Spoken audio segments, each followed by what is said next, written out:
रामायण के महाकाव्य में कई ऐसी घटनाएं हैं जो हमें जीवन के महत्वपूर्ण सबक सिखाती हैं।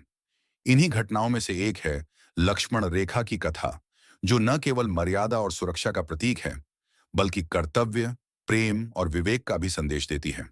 जब भगवान राम, माता सीता और लक्ष्मण वनवास के दौरान पंचवटी में रह रहे थे, राक्षस रावण ने सीता का हरण करने का षड्यंत्र रचा। रावण ने मारीच नामक राक्षस को सोने का मृग बनाकर भेजा, जिसे देखकर माता सीता उसे लाने की जिद करने लगी। भगवान राम मृग का पीछा करने गए और लक्ष्मण को माता सीता की सुरक्षा का दायित्व सौंपा। जाते समय उन्होंने लक्ष्मण से कहा, किसी भी परिस्थिति में सीता को अकेला मत छोड़ना।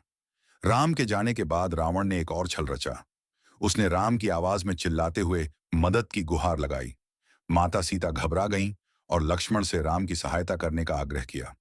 लक्ष्मण ने माता सीता को समझाने की कोशिश की कि राम संकट में नहीं हो सकते, लेकिन उनकी जिद के आगे लक्ष्मण को झुकना पड़ा। जाने से पहले लक्ष्मण ने एक रेखा खींची और माता सीता से कहा, इस रेखा के भीतर रहिए, यह आपकी रक्षा करेगी।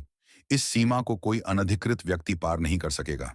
लेकिन रावण साधु का वेश धारण कर पहुंचा और भिक्षा मांगने का नाटक किया। माता सीता लक्ष्मण रेखा को लांघकर रावण के छल का शिकार हो गईं। रावण ने उनका हरण कर लिया और उन्हें लंका ले गया। लक्ष्मण रेखा केवल एक सुरक्षा रेखा नहीं थी, यह मर्यादा और कर्तव्य की सीमा का प्रतीक थी। इस घटना से हमें यह सीखने को मिलता है कि संकट के समय विवेक का प्रयोग करना और दिए गए निर्देशों का पालन करना कितना आवश्यक है। लक्ष्मण रेखा की कथा यह भी बताती है कि परिवार के सदस्यों का एक दूसरे पर विश्वास कितना महत्वपूर्ण है।